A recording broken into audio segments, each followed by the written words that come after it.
Hello everyone and welcome to अकेडज़ाम। So mathematics in physics के chapter में आज हम डिस्कस करेंगे डिफरेंशिएशन ऑफ इम्प्लिसिट फंक्शंस। अब सबसे पहले हम देखेंगे कि इम्प्लिसिट फंक्शंस होते क्या हैं। उसके बाद हम डिस्कस करेंगे कि कैसे किसी इम्प्लिसिट फंक्शन का हम डिफरेंशिएशन फाइंड कर सकते हैं।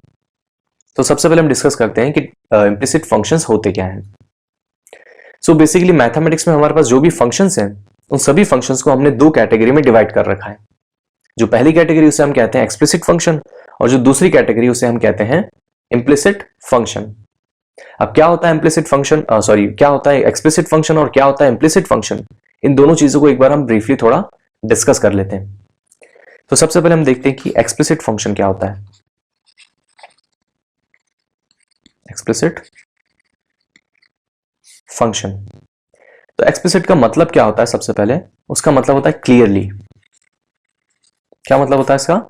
क्लियरली मतलब अगर कोई फंक्शन x और y के फॉर्मेट में आपको गिवन है और उस फंक्शन में x और y दोनों अगर क्लियरली अलग अलग रिप्रेजेंट कर रखे हैं तभी उस फंक्शन को हम क्या कहेंगे? एक्सप्लिसिट फंक्शन कहेंगे। फॉर एग्जांपल, अगर y is equals to F of x, इस फॉर्मेट में अगर कोई फंक्शन है जहां पर x क्या होता है हमारा डेफिनेटली इंडिपेंडेंट वेरिएबल और y क्या होता है डिपेंडेंट वेरिएबल, तो हमने क्या कर रखा है? फंक्शन जो है x का उसको एक तरफ और y के फंक्शन को दूसरी तरफ अगर ऐसे क्लियरली अलग अलग रिप्रेजेंट कर रखा है तो उस फंक्शन को हम कहते हैं एक्सप्लिसिट फंक्शन। या फिर हम ऐसा भी कह सकते हैं कि जो डिपेंडेंट वेरिएबल है उसको अगर हम एक्सप्लिसिटली इंडिपेंडेंट वेरिएबल की फॉर्म में अगर रिप्रेजेंट कर सकते हैं तभी उसे हम क्या कहते हैं? एक्सप्लिसिट फंक्शन कहते हैं। इसका एक एग्जांपल और ले लेते हैं हम। लेट्स से कि y is equals to 4x² लिखा हुआ है या फिर ऐसा लिखा हुआ y is equals to 8x³ plus 4x² plus 2x। तो ये दोनों क्या रिप्रेजेंट करेंगे? एक्सप्लिसिट फंक्शन को ही रिप्रेजेंट करेंगे, क्योंकि यहाँ पे जो x की टर्म है वो एक तरफ है और y की टर्म एक तरफ है, तो यहाँ पर कोई कंफ्यूजन नहीं है, क्लियरली दोनों अलग अलग रिप्रेजेंट कर रखी है।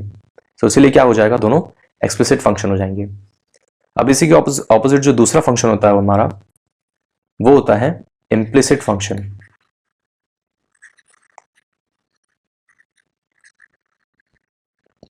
तो क्या होता है इम्प्लिसिट फंक्शन? तो जो एक्सप्लिसिट फंक्शंस की जो डेफिनेशन मैंने आपको बताई थी उसी की ऑपोजिट जो फंक्शंस मिलेंगे आपको वो फंक्शंस क्या रिप्रेजेंट करते हैं? Implicit function. मतलब जहां पर y और x को हम यहां पर क्लियरली रिप्रेजेंट कर पा रहे थे, अगर उन दोनों को क्लियरली रिप्रेजेंट नहीं कर पाएंगे हम तो वैसे फंक्शंस को क्या कहते हैं? हम इम्प्लिसिट फंक्शन कहते हैं। फॉर एग्जाम्पल, अगर कोई फंक्शन है और वो x और y की टर्म्स में कंबाइंडली गिवन है और इक्वल टू लिख रखा है 0, मतलब यहां पर x और y अलग अलग नहीं है, एक मिक्स्ड फॉर्मेट में है, ठीक है, और इक्वल टू क्या कर रखा है? 0 कर रखा है, तो ऐसे फंक्शंस को हम क्या कहेंगे? Implicit function. इसका यूनिक एग्जांपल ले लेते हैं हम। अगर कुछ ऐसा लिखा हुआ x² plus y² minus 4 is equal to 0, तो ये किसकी इक्वेशन है? एक सर्कल की इक्वेशन है, बट ये किस फॉर्मेट में है? इम्प्लिसिट फॉर्मेट में गिवन है। इम्प्लिसिट क्यों बोल रहा हूं मैं? क्योंकि x और y यहां पर क्लियरली रिप्रेजेंट अलग अलग नहीं कर रखे, एक मिक्स्ड फॉर्मेट में रिप्रेजेंट कर रखे हैं, सो इसीलिए हम क्या कहेंगे? इसे इम्प्लिसिट फंक्शन कहेंगे। अब कुछ लोगों को यहाँ डाउट आ सकता है कि सर सिर्फ बात अगर रिप्रेजेंटेशन की है तो हम चाहें तो इसे भी हम इस फॉर्मेट में रिप्रेजेंट कर सकते हैं, मतलब एक्सप्लिसिट फॉर्मेट में। तो मैं आपसे पूछूंगा कैसे?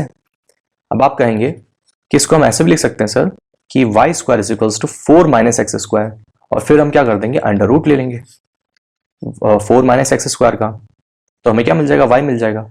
बट आपको अगर आप ऐसा करते हो तो फिर आपको एक पॉजिटिव और नेगेटिव साइन यहां पर लगाना होगा। अब जैसे आपने पॉजिटिव और नेगेटिव साइन यूज कर लिया तो आपने y की दो वैल्यूज डिफाइन कर ली for the single value of x। कैसे? अगर x की वैल्यू आप 0 पुट करते हो तो y की कितनी वैल्यू मिलेगी आपको? यहां प्लस माइनस 2। सो x की एक वैल्यू के लिए y की कितनी वैल्यू हमें मिल रही है? 2। तो यहां पर क्या है? कंफ्यूजन है, क्लियरली y की वैल्यू डिफाइन नहीं है, सो दैट्स वाई इस फंक्शन को हम क्या कहते हैं? इम्प्लिसिट फंक्शन कहते हैं। और दूसरी तरफ एक्सप्लिसिट फंक्शन में क्या होता है? x की एक वैल्यू के लिए y की भी एक ही वैल्यू हमें मिलती है, सो इसलिए वो एक्सप्लिसिट फंक्शन हो गया। कोई कंफ्यूजन वहां नहीं होता है, बट यहां एक कंफ्यूजन होता है, इसलिए हम क्या कहते हैं? इसे इम्प्लिसिट फंक्शन। अब ये तो हमने देख लिया कि इम्प्लिसिट फंक्शन होते क्या और एक्सप्लिसिट फंक्शन होते क्या है। अब इस इम्प्लिसिट फंक्शन का डिफरेंशिएशन कैसे फाइंड करेंगे? तो एक्सप्लिसिट फंक्शन जैसे हमने डिफरेंशिएशन फाइंड किया था वहां भी हमने क्या यूज किया था? कोई नया नॉलेज हमने यूज नहीं किया था, सिंपली जो डिफरेंशिएशन के बेसिक रूल्स हैं उन्हीं को हमने यूज किया था, और वो यहां तो यूज करना बहुत ही ज्यादा ईजी था।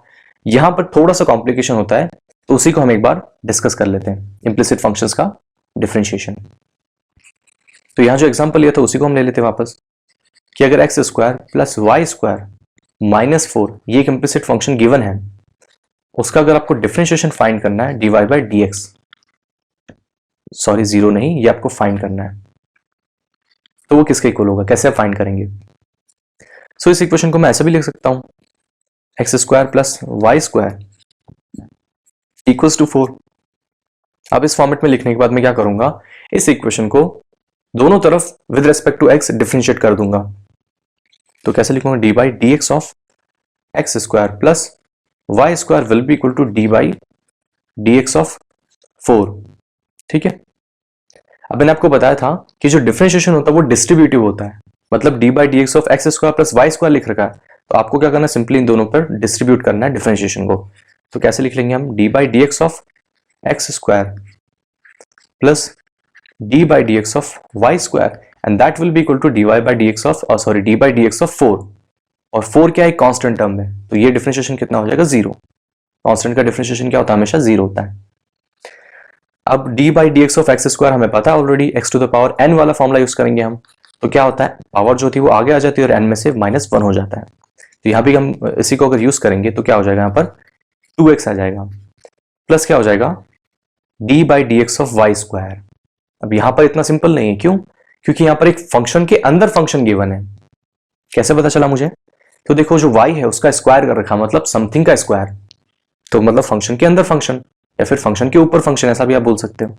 तो ऐसे फंक्शंस को डिफरेंशिएशन करने के लिए हमें क्या यूज करना पड़ता है, चेन रूल यूज करनी पड़ती है। तो हम यहां भी क्या करेंगे, चेन रूल यूज करेंगे, और वो क्या कहती है कि जो समथिंग का स्क्वायर है उसको डिफरेंशिएशन कर दो विद रिस्पेक्ट टू समथिंग, मतलब वाई स्क्वायर का है तो वाई के रिस्पेक्ट में डिफरेंशिएशन कर देंगे हम, और फिर क्या कर दो, उस y को ओरिजिनली किसके रिस्पेक्ट में आप डिफरेंशिएट कर रहे थे, x के रिस्पेक्ट में, वो लिख लो dy by d x, that's it, और इक्वल टू 0। अब यहां से हमें फाइंड क्या करना है, dy बाई डी एक्स, तो हम इजीली फाइंड कर लेंगे 2x plus d of d y of y square हमें फाइंड करना पहले। तो वाई स्क्वायर का क्या कैसे करेंगे हम, वही x to the power n वाला यूज कर लेंगे, तो x की जगह y to the power n कर लेंगे, तो n क्या हो जाएगा आगे और n में से -1 कर लेंगे, तो वाई स्क्वायर का भी कितना हो जाएगा, 2y into d y by d x will be equal to 0। तो यहां से हमें क्या मिल जाएगा, d y by d x will be equal to 2 से 2 कैंसिल हो जाएगा और x उधर जाएगा तो -x upon y, that's it. तो हमने क्या किया, एक इम्प्लिसिट फंक्शन हमें गिवन था, उसका हमने डिफरेंशिएशन फाइंड कर लिया, किसी भी नए नॉलेज की हमें रिक्वायरमेंट नहीं पड़ी, ऑलरेडी जो नॉलेज हमें पता था उसी को हमने अप्लाई किया यहाँ पर। तो इस पूरे लेक्चर में, आज की वीडियो में मैंने आपको क्या बताया था कि जो नॉलेज आपको पता है उसे ही यूज करके कैसे इम्प्लिसिट फंक्शन का डिफरेंशिएशन फाइंड करते हैं।